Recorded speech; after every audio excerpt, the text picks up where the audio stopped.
By the time Amy Wilson and Margaret Abels came together to launch a parenting podcast in 2016, both had already achieved some mainstream success in traditional Hollywood. Amy landed multiple roles in TV sitcoms, and Margaret had worked for several years as a senior writer at Nickelodeon. They teamed up on the podcast, which is called What Fresh Hell, because it offered them some creative freedom and ownership over their work. Within years, advertisers were beating down their door to reach their enormous audience, which mostly consisted of moms.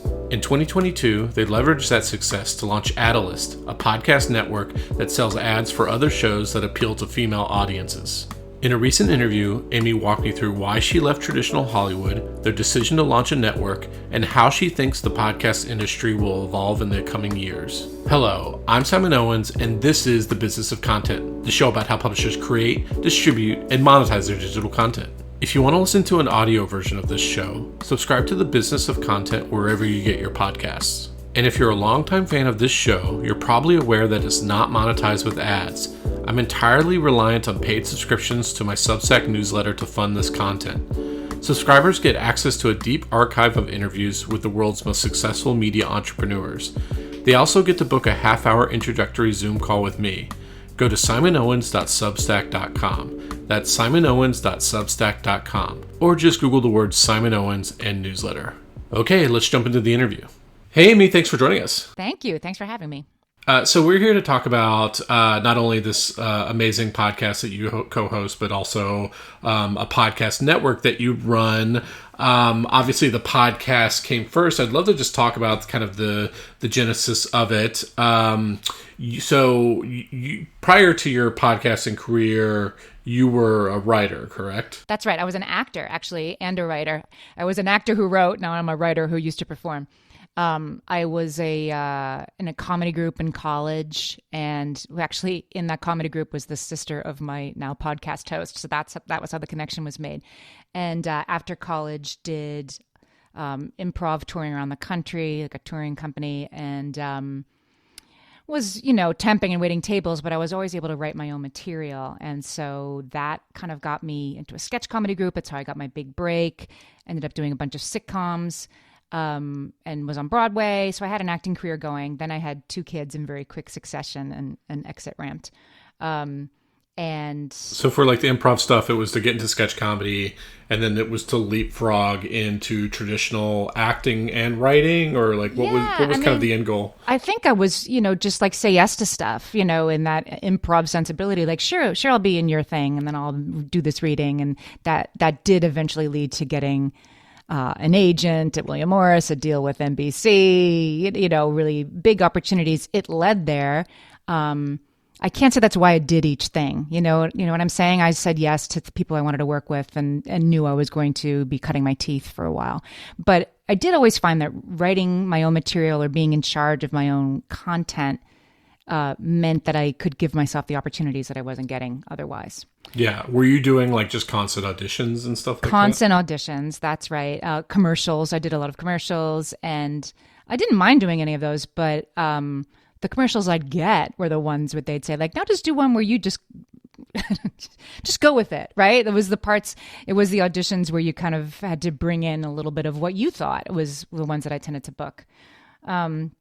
And did you live in LA, New York? I split my time, between New York and LA. I was on the Norm Show with Norm Macdonald for a season, and played like it was an office. It was an office sitcom, and I played like the annoying young woman in the office. And then after that, I did a show called Daddy-O with Michael Chiklis, where I was the annoying neighbor. So it was funny. That was the kind of part that I tended to play. And then I had kids, and that's like an off ramp for parents, particularly moms, right? And I couldn't fly to LA at a moment's notice anymore, so that ship was kind of sailing away, and started writing about parenting because that's what my experience was, and ended up doing a one-woman show called Motherload that ran off Broadway, and then it ran in 16 cities around the country. And I could go do that because I could bring my baby with me, and I was my own boss. And then wrote a book. I wrote a book called When Did I Get Like This? That came out of the show. So all of a sudden I was a parenting content creator, with 3 kids. And, my own boss, but now what, right? I did a show, I did a book, now what? And that was about the time that this woman, Margaret Abels, who I knew because I was in a comedy group with her sister, those ways you kind of know people, also a writer, also somebody who was a mom of 3 who would become a content creator about parenting, reached out to me in 2016 and said, hey, remember me? What would you think if we did a podcast together? Was that out of the blue, or had you guys been keeping up over the years and stuff like that? Barely. Like I'd see her because I knew her sister, or we'd bump into each other somewhere. Like, oh, hi, we know each other. That kind of thing. We really didn't know each other, and it's so funny because now we certainly know each other very well. But it was 2016 when we first started recording. I knew she had 3 kids. I didn't know how old they were or what their names were. I mean, we really were coming into it pretty cold, and just wanted to try it. Both of us were like, let's try this thing. We again, it's just like I was saying before, we didn't go into this, let's do this and see if we can turn it into a money-making venture that'll last a decade. We weren't really thinking of it that way. It was just sort of, let's try this. We're creative people. Let's try this. It seems like it might be fun. Let's see what happens. So it was Margaret's idea to do it. Was podcast. Margaret's idea. She approached me. I think we should do a podcast together. And it should be called What Fresh Hell? Laughing in the Face of Motherhood, which is the name of the podcast. And it was the easiest. I was like, okay, that sounds like a good title. And off we went. And like, to the best of your knowledge, what was both your motivations? Like you said, you didn't think you'd be doing it 10 years later, but like, was it thought of as like a business type thing when you wanted to do it? I think Margaret saw the angle. Yeah. That it could be, it could make money. It was 2016. It was a thing that some people were starting to make money on, just like having a Substack now. Like this is this thing people are trying and it seems to be working for some of them. And for me, I think it really was a little bit more of, I want to do a fun, I'd been working on another book, writing and pitching book ideas that weren't going anywhere. And I wanted to do something collaborative. And then this kind of fell out of the sky just at that moment. So for me, I think it was more, sure, I'll see what this is all about. We quickly found that we had this very Ernie and Bert, Laverne and Shirley sort of sensibility where we honestly didn't know. But then as we started recording episodes, we realized we were very different. We had very opposite points of view on almost everything. And we could bring those opposite sensibilities to the podcast. So after it was only 5 or 10 episodes, we're like, oh, this is the show. We're going to talk about an issue and we're each going to come in with our separate takes, which will probably be different because we're pretty different. And then we'll find the middle ground. And that was the sort of way that I think we created something people wanted to listen to and also gave it its staying power. That seemed like something we could use for a long time as a template. And it was just kind of like, was it like, if an issue was like how to get your kids to eat the food that you're cooking or something like that, how would you prepare for that topic, or were you just going cold with your own opinions, or like how was it kind of structured? Well, it's funny because even that, like I'd come in armed with research and studies and she'd be like, it's probably fine. Like that was sort of our characters, which we certainly leaned into a little bit, but it was our honest approach. We would just read the research that was out there. And then, all these years later, We've done every parenting topic there is. Today we recorded an episode on radical acceptance, what that is and how you might be able to apply it to your relationships and your parenting. It's starting to be more about the life of the parent, mostly female, but some male parents too, not the kid. We're focused more on the listener. And that sort of broadens the lens for us and allows us to keep talking about things that we're interested in and that are relevant to us as our kids have gotten older over the last decade. And even though you both had acting backgrounds, did you feel like you came in with like a brand already? Or was this kind of, obviously this is 2016, this is a different era. We both had followers. We both had parenting blogs. So we sort of folded those in, renamed our Facebook pages. It's this now. And so we had people who came to us, but it wasn't so large of a following that any change in direction was going to upset somebody. But I think that, her voice, I think we already had clear voices, right? Mine was like, there's probably a better way to do this, and I'm going to research it all till I find out. And hers was my minivan is full of crackers. And those two sort of opposite approaches are equally valid approaches. And So we did bring in those voices. I guess what was the surprise about it was that they were so different and that they were there. And how were you you guys weren't in the same room, right? No, never have been. And no, we did. I mean, it's really the same way you do it now, right? This microphone that I'm recording on now, I bought it for $400 in 2016 and I still use it. Googled how to start a podcast, how to get listed on Apple Podcasts, which is still what we tell people. You can do it yourself. It's hard to figure out, but you only have to do it once, right? And then it's rolling. We edited ourselves. She taught herself how to use, we use GarageBand because we both have Macs. And pretty quickly, I think we probably had only done about 25 episodes before we started getting emails that we'd like to advertise on your podcast. Yeah, because what we had hit on, this is what we weren't really thinking about in 2016, was that when we picked what we were going to do a podcast about, I actually argued for a while, let's do something else. We've done parenting. Let's try something different. Let's broaden the lens, make it, we had 10 ideas. And then she felt very strongly, you know what, we have a following in parenting. Why would we start over? Let's work on that. And it was so the right decision from a business point of view, because we might be narrowcasting in who we're talking to, but moms are the single most valuable advertising demographic. It's still pretty, it's not that narrow. It's pretty monolithic. It's pretty monolithic. Right. You're right. It's not like moms of preemies or something, but right. But like, why anybody should listen to the show? Well, anybody should listen to our show, but moms do listen, and that's who advertisers want to reach. And so making that decision to stick with where we had authority and reach really worked when it came to advertising, because it turns out sponsors really want to talk to moms. And so you had a little bit of a following on your blogs and stuff like that, but like, how long did it take to really ramp up a audience? Well, in 2016, there just were so many fewer podcasts that I think you could, like, I'm going to listen to a podcast. Well, and then there were 10, parenting podcasts out there, and we were one of them. You just put parenting into the search field. Yeah. Although we have learned along the way, like the word mom does not appear in our title. It does now. We've added a long subtitle because people were searching for search terms that didn't appear in our title. It was a little easier then because there were fewer podcasts to discover. So there we were. But what really sort of ramped up things for us was the pandemic. Now that's a couple years into production for us, but we were chugging along, and then when the pandemic started, we at first thought like, okay, well, we're not going to talk about it. We were off mic saying, "Oh my God, you can't believe the schools are closing, and what are we going to do?" And they might be home till Easter. All the things we were talking about off mic, and thought we weren't supposed to bring that to the show. And then quickly we're like, no, I think that is what we're supposed to be talking about on the show.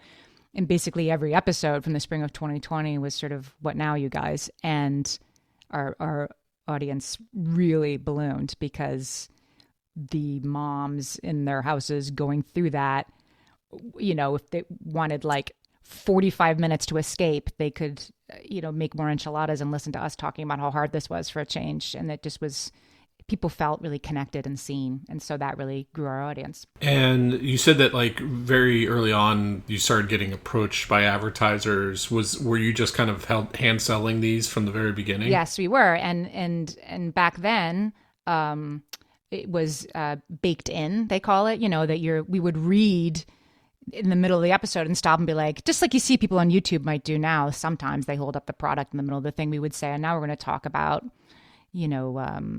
a vitamin brand, Flintstones vitamins, and we talked about them during it. And then probably 2019, it was before the pandemic, Heather Osgood of True Native Media, who's a true leader in the podcast space for independent podcasts, for ones that aren't part of Wondery, the podcasts that are out there doing their own thing. She told us that we should consider moving to dynamic insertion. And so we were early on that. And so that, should I explain what that is briefly? Yeah, I mean, I'm sure most people know, but I mean, listen to mine. These days, when you listen to a podcast episode, and there's that spinny wheel for the 5 seconds before it starts playing, the host platform is dropping in just for you a pre-roll and a mid-roll. It's pulling them from the air. Some of them are read by the host of your podcast. And if there's a blank space, you might hear a Mitsubishi sales event, and it's all happening at the point of download. And that that means that for a podcast like ours that had 200 episodes and a lot of people listening to past episodes because our content was evergreen, that we could monetize all of that and not just sell the new episodes. So we were early adopters of that and selling our own ads. And it was a great couple of years, like 2019, 2020, 2021, selling out our inventory at a very high CPM and keeping all of the profit. And so who on your team was responsible for, like, were you outsourcing that work to a network that was like handling all that, or like was someone on your team like actually figuring out how this ad tech worked to do the dynamic insertion and put it for, they bought 100,000 impressions and that's gonna were you figuring all that out yourself? We were doing it ourselves, yeah. And the my friend Sarah Levithan got involved. She didn't know what she was doing either, but the three of us together built it and we were running it ourselves. And people would approach us, different podcast networks would approach us, usually with a like, hey, little ladies, we think we could make you some money. And then we'd have the meeting and we'd say, okay, well, tell us how much you think you could make us. And they'd run the numbers and we'd say, we're making more than that now. No, thanks. And we kept doing it. We just kept doing it on our own. That's amazing because like so many podcasters are just waiting to whatever that threshold is so they can get a podcast network and then they can just do the work for you. I mean, it's a lot of work, right? But we were doing it on our own, and then people started coming to us, other podcasts who were our size, which would have been turned down from, I don't know, like iHeart would have said, you're too small for us to sell ads for you. But we weren't, and we were selling out and making, six figures doing it. And so then other podcasts that were our size were coming to us and saying, how are you guys doing it? How are you selling out like this? And so that's when we realized that there was a lane, again, that we had something that we could offer to podcasts that were like us.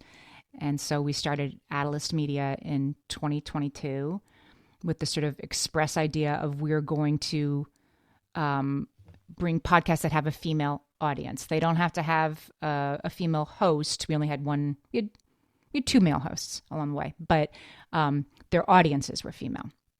We were agnostic about the content as long as our audiences were female. And so then if you came to us, we had 25 shows that had all female audiences, and you can buy a variety of demographics. We can slice and dice that however you want. And we're going to sell that. If you want to reach that audience, you're going to come to us. So prior to 2022, like, was it just you and Margaret just cold emailing brands, or the brands 100% only coming to you? The brands are coming to us, and we would work with True Native Media and Gumball, our two podcast rep agencies in the space that weren't exclusively representing us, but they knew, like, if Pampers came to them, then they would come to us, and then they could sort of broker a deal. So sometimes we work with third parties, and sometimes people did just come to us.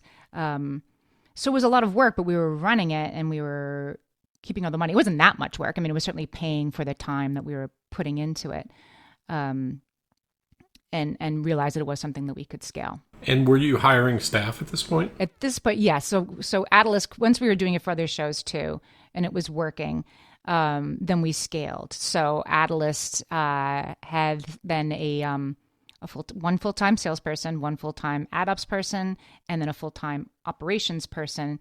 Her name's Gabby Lindgren, and she has built for us everything on Airtable. Just made our systems go. Because once you're watching 25 shows instead of one, we really did try to pay a lot of attention. We really like to squeeze the lemon and say, like, oh, this ad is going to hit early. It's going to hit its impressions. So we should see if they want extra, or we can turn it off early and put something else on, or this show is undersold, this show is oversold. Doing that all along helped us maximize our income. That's hard to do for 25 shows, but she built systems that made it pretty possible to do this. And then she was also in charge with us of finding and bringing in new podcasts to the network. Sometimes they found us, sometimes we found them. And are you still doing mainly host-read ads? We're still doing mainly host-read ads. Adalyst Media just this spring became part of the Forward Network, which is part of AdLarge. So we pivoted. So our 25 shows are now part of AdLarge. And we're still acquiring female audience shows in the space and bringing them to AdLarge for consideration. So we still have a foot in, but we have moved all of our ad ops over to AdLarge. And the reason AdLarge is an ad tech That's where you're doing your fulfillment of the, or sorry, what is Ad Large do? Ad Large is a podcast network with hundreds of shows, and they had started their own female facing thing called Forward that was a little bigger than Adalyst, and so we've sort of merged. So we're under Ad Large's umbrella. So they're hosting, selling, running this stuff now. But what we're doing now is more concentrating on bringing in the shows and bringing in the brands that are still coming to us, because it is surprising how many different ways there are to buy podcast ads. How confusing I think this is to people outside the space, and not just like mom and pop brands. Like big brands will come to us. Do you sell ads in your podcast? Yes, we do. And there's a lot of sort of explanation of how to do it and the different ways you can do it. But what made us decide to merge with them is the whole YouTube thing, that you need to have a YouTube presence, which we do. What Fresh Hell has a YouTube channel, and selling YouTube. And we felt like, okay, this is a brave new world, and it's time to join forces with somebody who understands how to do this part of it. And I don't know, I'm curious what you think about the podcast is video. I mean, I guess it is, but we're still selling out our audio ads. And so far YouTube, we've really leaned into building out a YouTube presence, and we have one, but it's not monetizable like host-read ads on podcasts are. Not yet. So does Ad Large, did it like actually buy equity in your company, or is it just like a revenue share type of? It's a revenue share, exactly. Okay, so they are a larger network. I'm trying to just differentiate between like what they're doing and what you're doing. What we're doing. You're kind of managing the relationships with the shows, but all the ads are being sourced from Ad Large. Is like of sourcing all those ads now. We're doing the ad ops, right? They're doing the accounting. They're doing the that stuff. Yeah, exactly. And my podcast, What Fresh Hell, is we are now for the first time. We get sponsor inquiries that we're sending to Ad Large. So we're still doing some of that, but really for the first time, we are customers of the agency rather than, looking at the inventory and making every sale ourselves. So what do you see as the value add of Adalyst, of a podcaster working with you rather than going straight to Ad Large? Well, I mean, I think now that like it's Adalyst and the Forward Network, and I think they're eventually going to merge and it'll be like the Forward Network, but they're trying to do what we're doing with Adalyst also, which is it's one-stop shopping for this demographic. So I think eventually it's going to be sort of a merged brand that people know that. Right now they're still coming to Adalyst because they still want it's a female facing podcast that wants in, or they're a brand that wants to reach female listeners, and we're still out there as a place to do that. Like, do you help with like growing the podcast, like by doing cross promotional podcast, like filler ads or something like that? Yeah, or we always have had, like we, the 25 shows in our network, there's always a post-roll spot, which is running a promo for another show in the network. And our head of operations built an extremely elegant system where you can see that you are giving and getting about 50,000 impressions per month in that round robin. Hooked up guests, but really, I think the post roll and the linking out from each other's show notes and whatever it's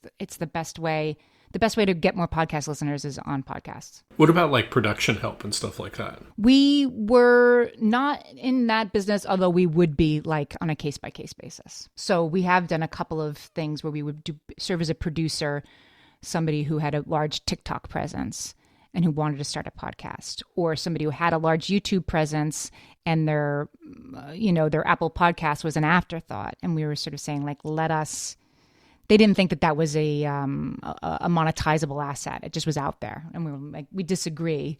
Let us help you grow your Spotify presence or your newsletter presence or whatever. And so we would do that in that case, but we didn't produce the episodes. We weren't booking guests and editing their content. And is Ad Large, is it also like inserting like programmatic remainder ads and stuff like that? Yes. And the other thing that's good about being in a network of, female audience or mom demographic or whatever is it's very easy to sell run of network ads, which is a sort of like middle ground thing where we did a campaign for Jimmy Dean at Adalyst where we read the ads. They don't want to listen to 30 host read ads from Make Goods and all that. That's why it's a little bit of a hard sell. But the run of network means it's a familiar voice. You get that podcast host sort of casual banter that you're looking for that's hard to get with the radio announcer production. And then it would run on all of our network ads. And so that was a great opportunity for the other podcasts that didn't even have to record anything, and they were getting a host read CPM on their show. What do you think about like the diminishing ROI of advertising, like now that it's becoming more kind of programmatic and stuff like that in podcasts? Like I can remember that, like I've been listening to podcasts and like since the late aughts. That's when I got my iPod Nano, and like I would listen to the host read ads a lot of the time. And now it's like, anytime I'm starting a podcast, my finger is just poised there, ready to skip the ads. Like, what do you kind of think about that? I tend to listen to the ads, but it's my biz. I want to hear what they are. I think it's hard because a small company like us would get pushback, like your ad load can't be above 8% or whatever. And then I feel like the bigger the show, the more ad stuffed they tend to be. And there does tend to be a diminishing return. Like, if you have 6 mid-rolls, I'm going to start skipping them. Or I think the worst one is when it's the same ad, like over and over again through the episode, which is fixable. I don't know why you would do that. So I do think that as the CPMs go down and then people put in more ads, that there does start to be a point of diminishing ROI that needs to be looked at. But I think part of it is about holding the line on a host read ad of us saying, we tried this product. And you really do. If they want you to talk about their protein bar, they have to send it to you, right? And so the ads that we do on the stuff that we try and really like, some of which I still like order and pay for on my own, I think that is a really, really premium experience that is worth getting a proper CPM for. And I think what's been hard is that there's been so much downward pressure on CPM. I don't understand why podcasters do pre-roll ads, because like I already have my phone out and I've hit play, so my thumb is right there. Like, why not do the ads after the intro when they've put their phone in their pocket and might be less likely to pull it out to like fast forward? It's true. Well, partially because you have like mid rolls. Like I have a pre roll too. I'll throw it on. But right, if there's funny rules about like if you do an intro that's more than 3 minutes, then they get to say that that's a mid roll. And yeah. Oh, okay. I see. Mm-hmm. And that's like a lower CPM. Yeah, a pre roll. Yeah, the pre-rolls usually cost a little bit less, although like the listen through rates seem to be about the same. And then the post-roll, that's where the bargain is, because post-rolls are the lowest CPM, and everybody's like, nobody listens to those. But say if you're driving, when I'm driving, there's a post-roll. I can't even tell if it's the post-roll from this episode or the pre-roll for this episode, but I'm listening. It's not worth, for one 60-second thing. So like you mentioned the video thing, I kind of was looking at your YouTube channel. Looks like it's still pretty small compared to probably what your audio audience is. It is. I think there's a lot of potential there. I think like why a lot of like old school podcasters get turned off from it is because they don't see it as adding to their listenership. Like they don't think that really converts, but like I guess the way that I'm thinking about it, and a lot of other people in the industry think about it, is it's an additive audience that you can reach, that you could maybe monetize in other ways without it like actually helping you grow your listenership, where obviously the higher CPMs are. Yeah, and I think it's about making it a less heavy lift. I mean, what we loved about the podcast is we're on camera and it didn't matter what we looked like, and like now we have to be on YouTube, but being audiences don't really care. They don't expect you to look like morning news perfection, and so getting over that a little bit means it's a lighter lift. You use the software and it makes it so easy to pull the video too, to pull clips. It's getting easier and easier. So the actual man hours that you spend on this, once it's set up, like I was saying before, like once you figure out how to start a YouTube channel and set it up, it's not that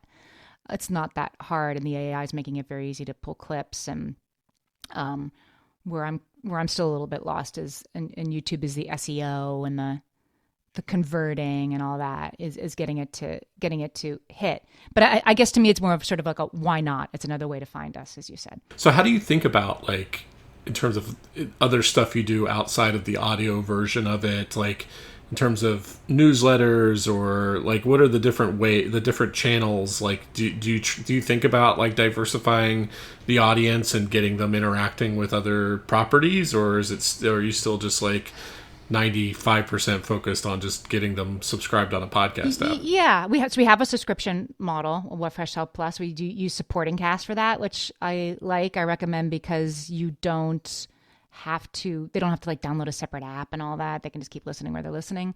And they don't take as big of a cut as Apple Podcasts does for their own product. So we've been happy with them. And we do that version is an ad-free feed, and then we do one episode a month that is not parenting related at all. It's the kind of stuff we'd never talk about in the other episodes. And so every listener that we bring over there, because we've run the numbers, is making us more money than somebody who listens to every episode and every ad. We ran that out, like how many cents are they giving us for each episode. So we have that, but we don't, we're not like thinking about it every waking moment. We also have a newsletter. We use Beehive, and we have a couple thousand listeners, and we have really good open and click-through rates. So we're just starting to like add that. Yes, we can add that as part of our following. They're starting to be, the sponsors are looking for wraparound campaigns, as they call them now. Like they want you talking about it in your Substack and on your newsletter and Instagram Reel, and they want a little of everything. And again, there are things that we have, and could we be like maximizing it more than we are? Probably, but we do have them. Are you guys chopping up clips and putting on like Instagram Reels and TikTok? We do. I think that you have to spend a lot of time we have them, and it makes it right. And like I said, AI makes it easy. Like here's some, and we have a producer who spends hours a week on this stuff. So I'm making it sound easy because she does it. But I mean, it's easier than it used to be. And so we talk about how to make it a light lift and just keep getting them out there. The algorithm makes it hard when you only show clips from your podcasts. It wants you to be getting in your car and being like, hey guys, hopping on real quick after my Pilates class to just tell you about that. And we kind of have never really wanted to do that. We want to like create really good content and then have pretty clear boundaries around our lives. We don't talk about our kids by name. We don't put our kids' pictures on our social channels, and never have. And now they're older and they wouldn't want us to. And I think social media kind of dings you for that. They want you to be sharing all the time and all different sorts of content, instead of just promoting your stuff, which is pretty much what we're doing. But it's entertaining. And you've done live events. We do live events. We had to cancel a couple shows in the fall for a family emergency, but we did 4 shows. We would have done 4 cities. We would have done 6. Really fun. We discovered it mostly is something we enjoy, that we make a little money doing, but we're doing it because we want to, because it's really actually fun to connect with your audience. It doesn't convert. You do a show and it isn't like you do a show in Charlotte and the next day there's all these new subscribers from Charlotte. It doesn't seem to work that way. People who are into Instagram and not even listen to our podcast. People who watch us on YouTube might not also follow us on Apple Podcasts, right? There's people in, we have a large Facebook following because we started in 2016. So we have a large Facebook, and a lot of those people probably never listen to podcasts at all. So it's just sort of, I think, hitting them everywhere and encouraging them to check in and just making sure they know what it is and that it's available. And for like the live events, are you just like booking the venue yourself and selling tickets and just kind of handling that? We have done that, and we've also worked with an event booker, which definitely is a little bit easier if you have a booker, because they're like, hey, do you want to do this city or this city? It's just an immediate yes. It's what night do you want to do this club in this city? So that was nice to have too. Yeah. I wonder how you think about live events, because like I've heard some people are just super pessimistic and it's just not even worth doing it, to others who are like, yeah, this is a super parasocial relationship and people will come out and really try it. And if you have enough scale, you can get a lot of people to come out and pay for meet and greets and merch and stuff like that. Like, yeah. How do you think about it? I think it's worth doing if you like doing it, which we really do. So both of us are performers.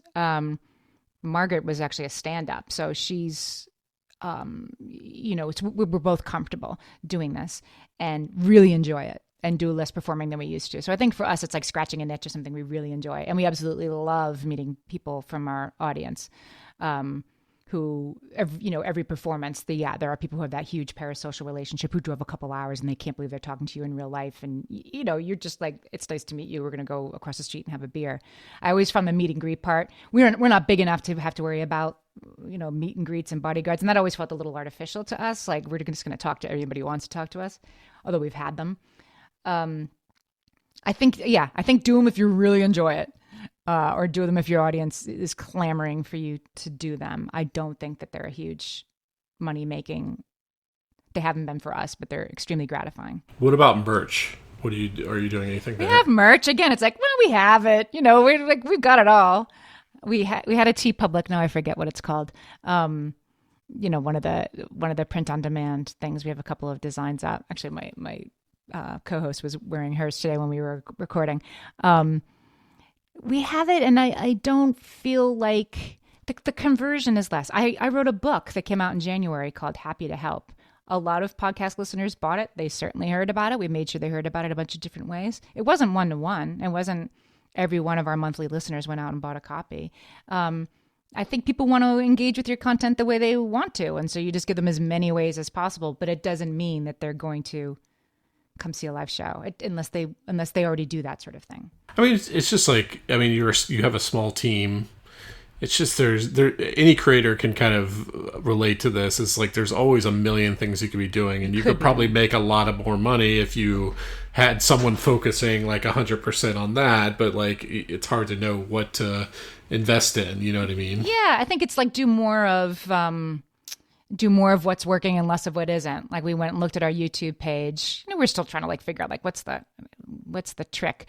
And I noticed that out of our most popular episodes, they're all like the top 10 are all us interviewing a well-known guest. Okay, right. So our producer, we don't have to pay our producer to do a full cut of all of our episodes, but we should when it's a well-known guest. And when it's a well-known guest, she should do 6 shorts instead of 2. Let's lean in to the things that are working. And that's doing more of that. Working smarter, not harder. What's the saying? Yeah, working smarter, not harder. Not harder, yeah. Smart and hard, but not that hard. Yeah.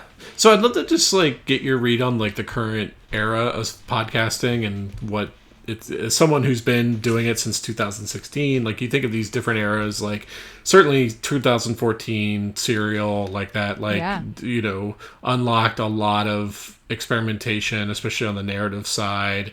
Then you had obviously the Spotify era and other, Spotify was kind of the leader, but lots of other companies, to big tech companies, were spending just gobs of money on celebrities who had never hosted a podcast before and stuff like that. And then that kind of retrenched.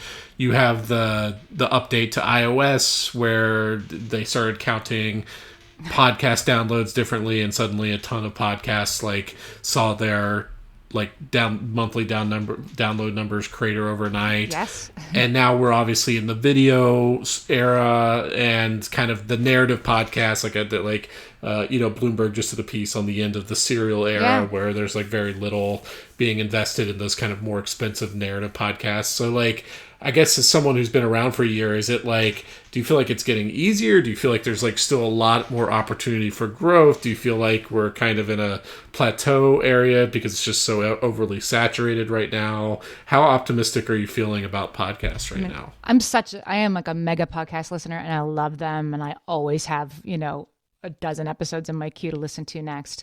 I think it is. I read that Bloomberg article. I think it'll be really sad if that comes to pass, because I really do like narrative podcasts. Like The Retrievals was one I really loved, or Hysterical. Like those really well produced shows are gold, and they're useful. And I understand that in a world of, but you can just have 2 comedians shooting the breeze on YouTube. Why would you pay a producer? I was reading today about how late night TV, that late night TV is really expensive. And if a podcaster gets just as many listeners as their clip on YouTube, then what do you have a TV show for? So I think we're all kind of moving that way. I think podcasts are here to stay. And I think that we're sort of watching that iOS 17 thing. I mean, that was a level setter. We watched, our income really come down because all of a sudden our inventory was, poof, it wasn't there anymore. And maybe it never had been, right? That correction has leveled off, thankfully. And a lot of people are it's weird to see Mark Maron being like, I'm hanging it up, right? And a couple of podcasters in the parenting space with us, like old timers, old timers like around as long as we've been around, they're hanging it up. They're ceasing production, which 8, 9 years 10 is a long time to do a podcast. So I get it, but I'm almost feeling like, there's been a real correction in this space. And if we can just hold on, then the good content will always rise to the top. As you say, just because you're a celebrity doesn't mean it's an interesting listen. And I think 2 celebrities can really not be a good listen, unless it's a great interviewer. Like Conan O'Brien, I think, is a fantastic interviewer. Sometimes I've listened to 2 celebrities talking and they just talk about, remember that party we were at? And it's just so vapid. So I think I don't want to see more of that. But I think the shows that stick around because they're either doing something important or something real. So for like your own network, what do you think of as like the minimum threshold to make like decent revenue from a podcast in terms of like episode, like downloads per episode and stuff like that? Before you can really talk about it, it's about, we say it's 50,000 downloads a month across your entire catalog, not just on new episodes, but the whole, because you're dynamically inserting the whole, if you're doing that and you're putting 2 and 3 ads in per episode, that's 50,000 downloads becomes 150,000 impressions, and you can think of it that way. That seems to be sort of what the standard is. There's starting to be this sort of other tranche for people who are sort of 25 to 50,000 downloads a month, where there are different companies that will host you and they'll run announcer-read ads on your content. And then you're not doing host read ads because you still don't have enough scale, but you're making some money. And we went from thinking that, like, should we have ads? Would that be okay? Or are listeners okay with ads? To, I feel like ads feel like a stamp of legitimacy, that people want to have them because it means it's like the blue check next to your name. It means that you're big enough to have ads. So I think there's some different ways in now. So when you look ahead like 2 to 3 years from now, are there any things that you want to be doing then that you're not doing now, whether it's having a much larger YouTube presence, or is it just, do you want to keep growing with more shows, or are there any like specific hires that you'd love, if you had the budget, you'd love to like have a specific role that would help you in XYZ? What do you kind of think about? That's an interesting question. I am friends with somebody who has an extremely large lifestyle brand. I won't use her name because I don't know if she'd be okay with it. Bestsellers, like huge, big podcast, big everything. The corporation is her. She's the brand. She hired a CEO. She's not the CEO. The CEO is the CEO. And the CEO tells her, you need to be touring and we're going to do this, right? You need to be leaning into your YouTube channel and we're going to do this. Because I do think that's where we're kind of like, oh, I guess we should be selling merch, but like, how do we do that? And that sounds hard. And you're still making your show, right? You're still like, we really do care. We read the books. We interview carefully. We want to do good content. And I don't have time to be thinking about, is our TikTok good enough? But to hire that person who not only sees what you're supposed to be focusing on, can separate what matters from what doesn't, and who's like, these are our goals and we're going to achieve them, because I think that that's where we fall short. Not fall short, but they can only have so much time. So do you ever envision you having like something that you could one day walk away from and it continues running? Like obviously the podcast is very personality driven, but the Adalyst, like that network sort of could be continued to go without you at the helm. Do you think about that, or is that not something? We do. Right. And what does the brand mean if one of us stops? And we do engage with that. And I guess I would say, yeah, I'd want it to keep going, and I want it to continue to exist. I want to write another book. I've written 2 books. I'd like to write a third, and that is both made possible by the podcast and a huge distraction to trying to do both at once. So I think it's like making the thing big enough. Adalyst enabled us to hire a full-time producer for What Fresh Hell, and Adalyst, we were starting Adalyst at the same time I had this last book deal, and I was like, I can't possibly do both of these, but that was the only way I did both of those, was to stop selling all our ads myself, right? So so I think growing, not being afraid of growth is actually what enables you to do more of what you want. So I guess I'd like to see us continue to grow enough that there is freedom to follow the creative things I'm interested in. Okay, Amy, those were all the questions I have for you. Where can people find you online? Well, amywilson.com is where you can find out more about my book and my own events. What Fresh Hell, Laughing in the Face of Motherhood. It's whatfreshhellpodcast.com, or just search What Fresh Hell in any podcast app. All right, well, this is a lot of fun. Thanks for joining me. Thank you.